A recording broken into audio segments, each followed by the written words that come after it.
Helo, Mathemathaeth yw nen, ac yn y fideo yma dwi'n dangos i chi sut i anfon anfon quiz neu prawf Quizlet i'ch athro, so mae fe'n gallu marco'r gwaith.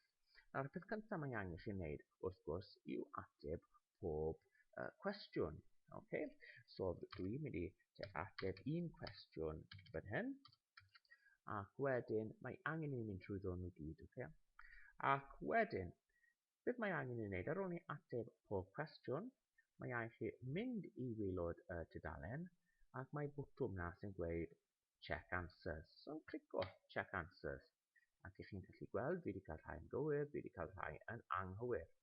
A beth sy'n diddorol, ar yr ochr mae e'n rhoid yr canlyniad i fi fan hyn. Nawr, beth mae angen yw trosglwyddo'r canlyniad hyn i'r athro. So beth ni'n wneud, ni'n clicio ar print test. Nawr, beth mae angen i chi gwneud fan hyn nawr, mae angen chi arbed y gwaith hyn fel PDF.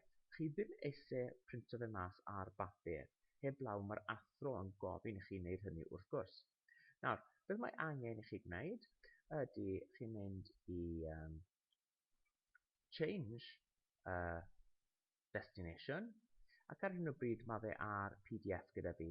Ond os dych chi ar graffu fe, fydd angen i chi gwasgu printer priodol. Ond os mae fe ar y printer, mae angen chi newid e i sef PDF.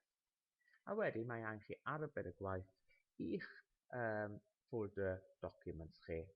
A wedyn ar ôl mae fe yn eich documents chi, gallwch chi lanlwytho fe naill i Moodle, neu e-bostio fe i'ch athro, neu trosglwyddo fe i'ch athro yn unrhyw ffordd mae fe neu hi yn gofyn. Okay? Diolch yn fawr.